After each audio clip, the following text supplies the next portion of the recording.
बाजी प्रभु देशपांडे मराठा इतिहास में बड़ा ही महत्वपूर्ण नाम है। वे छत्रपति शिवाजी महाराज के साहसी, निडर और देशभक्ति से परिपूर्ण व्यक्तित्व वाले सरदार थे। बाजी के पिताजी हिरडस मावल के देश कुलकर्णी थे।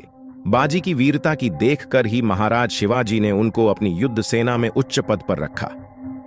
1648 से 1639 तक उन्होंने शिवाजी के साथ रहकर पुरंदर, कोंडाना और राजापुर के किले जीतने में भरसक मदद की। बाजी प्रभु ने रोहिड्डा किले को मजबूत किया और आसपास के किलों को भी सुदृढ़ किया। इससे वीर बाजी को मावलों का जबरदस्त कार्यकर्ता समझा जाने लगा। इस प्रांत में उसका प्रभुत्व हो गया और लोग उसका सम्मान करने लगे। और इसके बाद 1.5-2 वर्षों में मावला के किले को जीतने में तथा किलों की मरम्मत करने में बाजी ने खूब परिश्रम किया। 1629 के नवंबर की 10 तारीख को अफजल खां की मृत्यु होने के बाद पार नामक वन में आदिल शाही छावनी का नाश भी बाजी ने बड़े कौशल से किया और स्वराज्य का विस्तार करने में शिवाजी की सहायता की। 1660 में मोगल आदिल शाह और सिद्दीकी इत्यादि ने शिवाजी को चारों तरफ से घेरने का प्रयत्न किया। पन्हाला किला से निकल भागना शिवाजी के लिए अत्यंत कठिन हो गया। इस समय बाजी प्रभु ने उनकी सहायता की।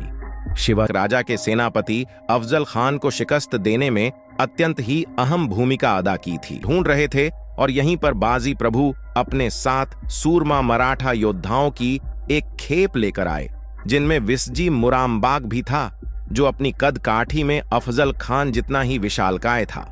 शिवाजी और बाजी प्रभु के नेतृत्व में मराठा सेनाओं ने अपनी कूटनीतिक और सामरिक चातुर्य से अफजल खान को मृत्यु के द्वार पहुंचा दिया और इस प्रबल जोड़ी ने आदिल शाह की अति विशाल सेनाओं तक की नाक में दम कर दिया। मराठा सेनाएं अपनी छापामार और घात लगाकर वार करने की क्षमता के कारण युद्ध भूमि में इस्लामी हमलावरों के खिलाफ बेहद ही सफल रही। साथ ही आदिल शाह जैसे अनेकों मुगल और मुसलमान शासकों पर समूल विध्वंस कर देने वाले आक्रमणों के द्वारा मराठा सेनाओं ने अपने वर्षों से ज्वलंत स्वप्न को पूर्ण किया और इन शासकों द्वारा भारतवर्ष के मूल निवासी हिंदू जनसंख्या पर किए गए अत्याचारों का भरपूर उत्तर दिया। यही नहीं, स्वयं शिव जी ने भी बाजी प्रभु के अभूतपूर्व उत्साह और सामरिक सूझबूझ को देंजते हुए उन्हें अपनी सबल सेना के दक्षिणी कमान को सौंपा, जो कि आधुनिक कोल्हापुर के इर्द गिर्द उपस्थित था। बाजी प्रभु ने आदिल शाही नमक राजा के सेनापति अफजल खान को शिकस्त देने में एक अत्यंत ही अहम भूमिका अदा करी थी। हुआ कुछ यूं कि छत्रपति शिवाय अफजल खान से अपने होने वाले द्वंद्व युद्ध के अभ्यास के लिए एक अति बलवान और अफजल जितने ही लंबे चौड़े प्रतिद्वंदी को ढूंढ रहे थे और यहीं पर बाजी प्रभु अपने साथ सूरमा मराठा योद्धाओं की एक खेप लेकर आए, जिनमें विसजी मुरामबाग भी था, जो अपनी कद काठी में अफजल खान जितना ही विशालकाय था। बस फिर क्या था, शिवाजी और बाजी प्रभु के नेतृत्व में मराठा सेनाओं ने अपनी कूटनीतिक और सामरिक चातुर्य से अफजल खान को मृत्यु और इस प्रबल जोधी ने आदिल शाह की अति विशाल सेनाओं तक के नाक में दम कर दिया। वस्तुतः मराठा सेनाएं अपनी छापामार और घात लगाकर वार करने की क्षमता के कारण युद्ध भूमि में इस्लामी हमलावरों के खिलाफ बेहद ही सफल रहे।